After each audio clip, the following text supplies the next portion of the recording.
All right, let's get it. Welcome back to the show. And today we're rocking out of Kobe Bryant's book. Those of you who are watching on video, it's Kobe Bryant, The Mamba Mentality, How I Play. And initially, when this book first came out, I really thought that it was just, actually, I just didn't read it. Didn't even get it. As much as I like Kobe Bryant, I was like, well, I thought it was just for, basketball folks, for athletes. And I was like, nah. But I was at the public library recently and I checked out this book.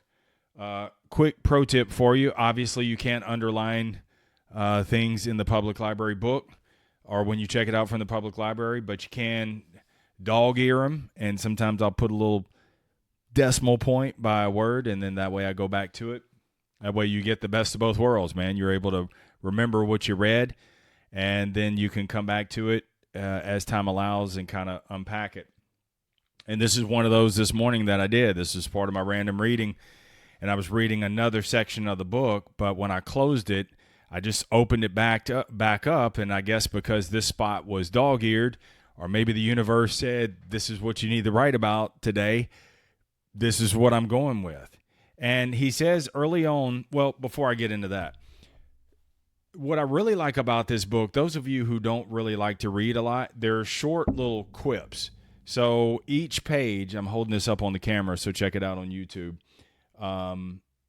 So on the page, you can see that's his mindset, and they're not sequential. So in other words, this book is not one that just kind of builds up to some endpoint, or you got to get 3/4 into the book to get the real meat of the book, like which so many books do. Just go to that section. This is why I say random reading is killer. Just go right to it. Like Seth Godin says, I read to get the joke. And so once you get the joke, meaning that you get the meaning of it, you can go on to another book or whatever fills your bucket that day. But each page kind of stands up on its own. So if you just want to kind of thumb through as a reference guide, I am going to, I check out a lot of books from the library, but the ones that really sting my soul, these are the ones that I buy, and this is one that I'm actually going to buy. And I'll probably buy it used since it's been out a while. So I would definitely, I think thrift books is where I go, and so you can buy those, or Goodwill or something like that. But you don't really know where, a Kobe book. I have a Goodwill store here in town. I know I go once a week, so I know they don't have it. So if you go to some big site like Thrift Books, something like that, or if you want to buy it new, I like to buy used books, and the reason being is because I like to see where somebody else went. I like the inscriptions on the front. I like what they underlined, because I'm just imagine, I don't know who the person was, and I just imagine like why it was gifted to them or what was going on in their life when they underlined a certain passage. So that's what's super cool about this. So, all right, let's get to the meat of this, because what I want to do is I just really want to riff off of this section. I think it's super, super key when it comes to adapting and learning and continuing to evolve your game. And your game is both professionally and personally. So you don't have to be an athlete. We're a life athlete. We're a sales athlete if you're in sales. I talk a lot about sales because that's my bag. That's what I do. I've been doing this going on 27 years. But you can swap out the metaphor of sales, swap it out to any profession, and apply it to your life. So this is what he says early on in the book. He said, when it came to basketball, I had no fear. And he said, what I mean by that is if I wanted to implement something into my game, I'd see it and try incorporating it immediately. So in other words, he would see something, and immediately he wouldn't be like he's not one of those guys, and he trained himself this way, okay? He wasn't one of those guys that says, man, that'd be nice to do. How many times have you said that? Daily. Like, yeah, I need to get around it. Man, that's interesting. And then you don't do nothing, don't do anything with it. My mom would slap me with the grammar there. So he says immediately, as soon as he saw something that he wanted to put into his game, he put it in there immediately. And he said, I'd see it and try incorporating it. And he said, I wasn't scared of missing, looking bad, or being embarrassed.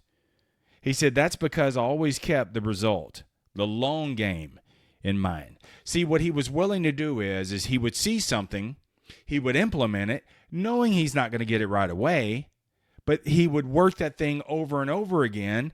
And so he wasn't afraid of looking foolish, being embarrassed, any of that. He put it in, he put it in, he put it in, and he worked it.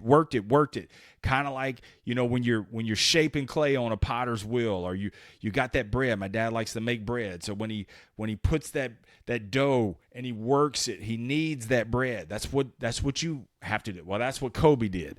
And that's my message to you today. So it's about, and so what he was willing to do is he was willing to look foolish in the temporary, because he wasn't interested. He wasn't really focused on the temporary situation. He understood that as he incorporated this and got better at it, this would be another set in his bag. This would be another part of his arsenal. So he was willing to forego the temporary foolishness, looking inadequate. And that's a lot of times why we don't do anything different. A lot of times with the initiative in life, we get a new job and the initiation is learn this position. And so we learn a position enough to hold our own. And then once somebody kind of wanders off, then what we do is we just kind of keep that same skill set. And we don't do anything else until we're forced to. So some sort of new technology, we dodge, we delay, we procrastinate, we dance around, we delegate it out until we're finally forced to have to do something. And so what is different between Kobe and somebody like you and me is he is willing to, as soon as he sees something, he adopts that and he puts it into place. Early on in sales, and this is what I tell salespeople, this is something, when I read this, I really smile because this is what I do.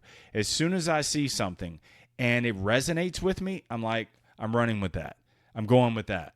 And so I've done that early on in my sales career because it is impossible. I'll tell new salespeople this. It is impossible for me to teach you everything about sales. There's so many nuances that come across. There's so many things that flash up. I can't teach you all of that. So much of this has to be experienced. You got to put it in. You got to weather it. You got to figure it out. You got to make it make sense for you. And you just got to keep working that thing over and over again. Repetition, and then adjusting these things along the way. But as you do that, then you get more skillful. And so it wasn't that I ever set out that I could run the whole front end of the store. I never said that.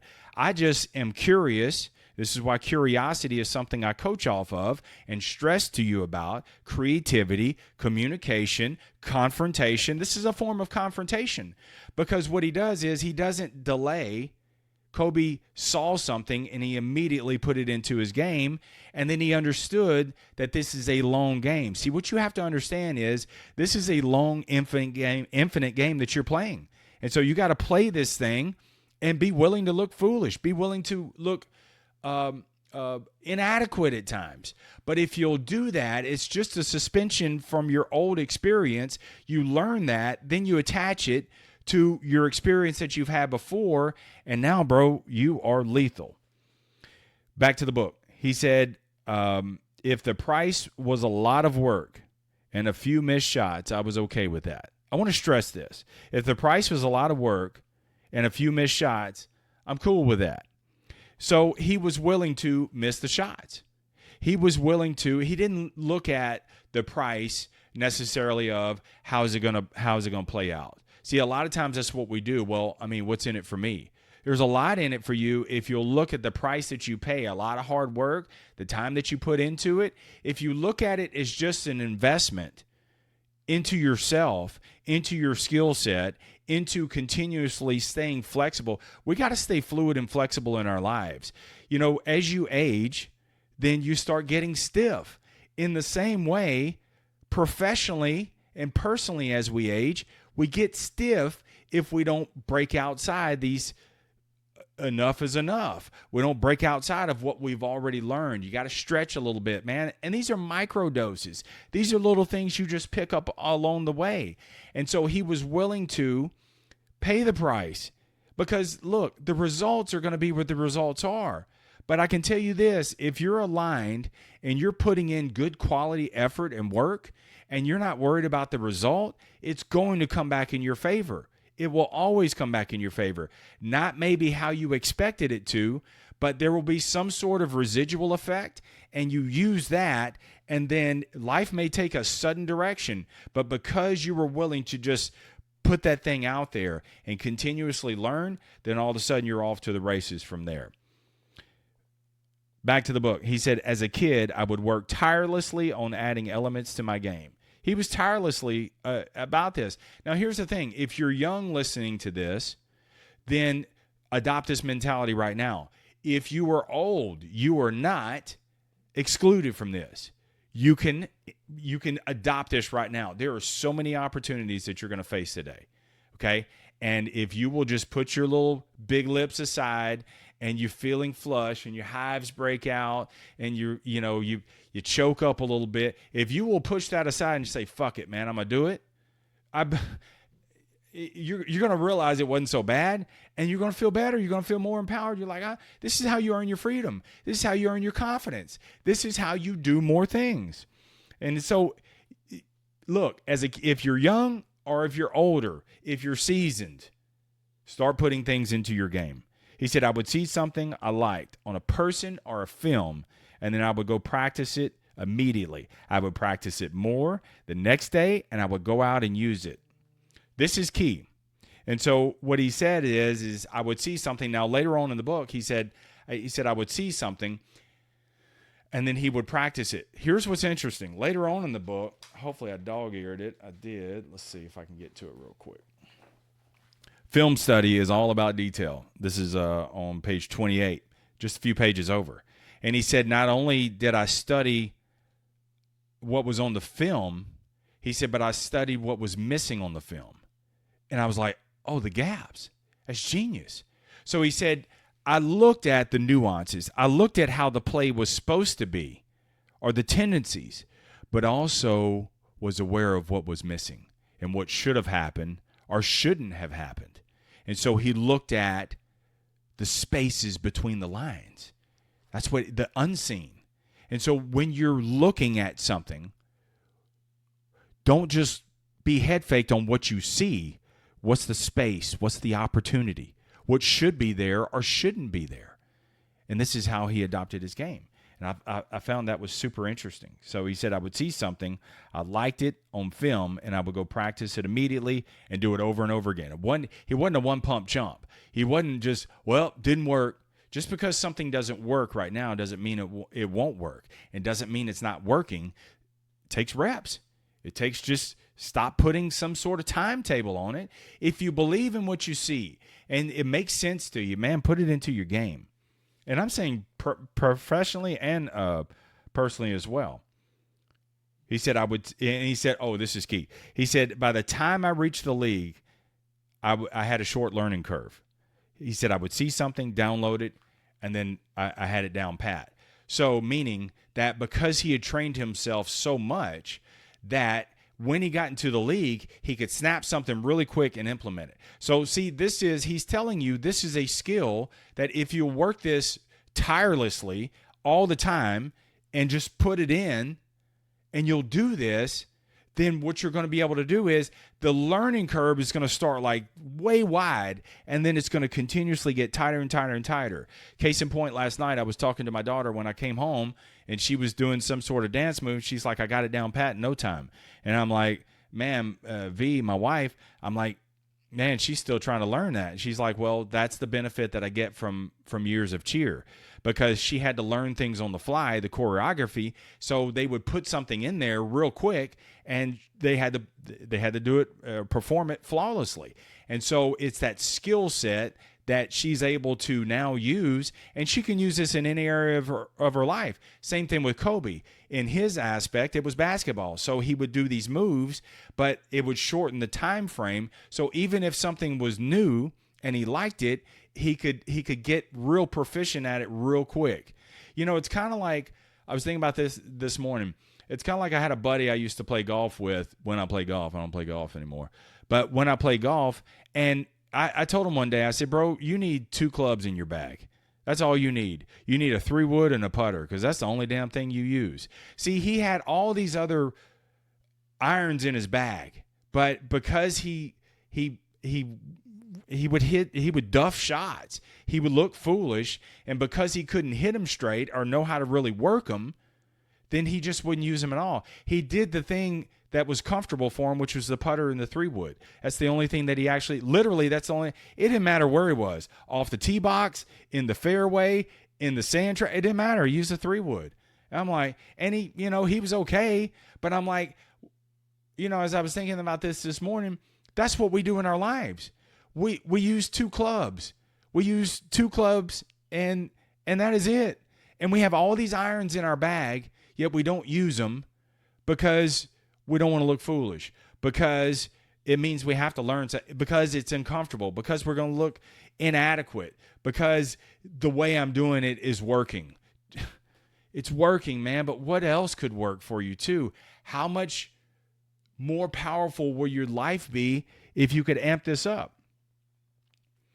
Let's see. Continuing on to the book. He said, from the beginning, I wanted to be the best.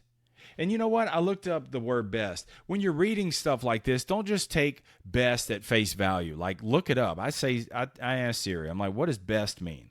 And, best means, it means most effective. It means advantageous. It means effective. That's what it means. And so when it wasn't a ranking the best, that's just whatever it's going to be. And it depends on the era too, because everybody argue down about that. But when you work to be the best, it means that you're effective in what you do. It means that you're finding your edges and your advantages. It means that you're effective in everything that you do. Okay? I think I said that twice, but that's okay. All right. So he said, from the beginning, I wanted to be the best. I had a constant craving and yearning to improve, to be the best. I never needed external forces to motivate me. Are you waiting for something from the outside to force you? Whether it be something you get kicked in the nuts and you're forced to change, or whether you're waiting to be inspired. See, he had an internal drum, and it was like, man, what can I learn today? So much so that his life outside of basketball was super, super colorful as well. I think he won like an Emmy or some shit like that. So back to the book. He said, during my rookie year, at first, some of the scouting reports said I wasn't tough. And then, actually, I'm going to skip all that. Okay, so here's what he said. He said, I didn't need the extra push to be great. He said, from day one, I wanted to dominate. My mindset was, I'm going to figure you out, and I'm going to figure it out. I think that's interesting. He said, not only am I going to figure out like what I want to add to my tool set here, my arsenal, but I'm going to figure you out too. And so he studied what was missing, what was not missing. He was looking at the tendencies and then working on his game too. I love that. He said, I'm going to figure it out, and I'm going to figure you out. And he said, my mindset was, I don't care who you are. And he names these different players, AI, Tracy, Vince. He said, whoever it was, LeBron, he said, it didn't matter. He said, my goal was to figure you out. He said, and to do that, to figure out those puzzles, I love that, puzzles. That's how he looked at players. They're just puzzles. They're just chess pieces. So those puzzles, I was willing to do way more than anyone else. And here's what's cool. Like, there's a big gap here. And then at the end, he said, that's the fun part for me. Oh, my God. So he said, not only am I going to figure it out, I'm going to figure you out. And he said, the way that I'm going to do that is I'm going to do more than anyone else.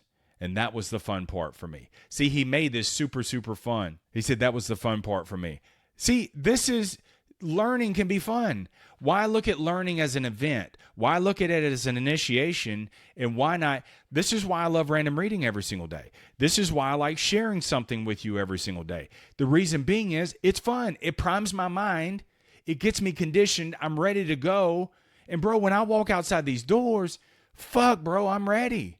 And that's the fun part. You got to make this thing fun. Life is too damn short. I think Val Kilmer died yesterday, 65 fucking years old. How young is that, man? And I just wonder, like, God rest his soul, man. It's like, what was left on the table for him, man? What else could he done? Like, beautiful movies he made. Iceman was from Top Gun. He was my dude, right? He was just the anti-hero. But it's just, that was the fun part. I digress. But it's just like, man, life is so short There's so many fun things to do, man. But you got to prime your mind. You got to constantly learn. And you got to fucking get out there and put the reps in. You got to have fun with it. Look foolish. Laugh at yourself. Stop acting like you got it all together, because you don't. We're a work in progress. Just don't be a work in regress. All right, let's get out of here. Keep it simple. Keep it moving. Never settle. Stay tough. Peace.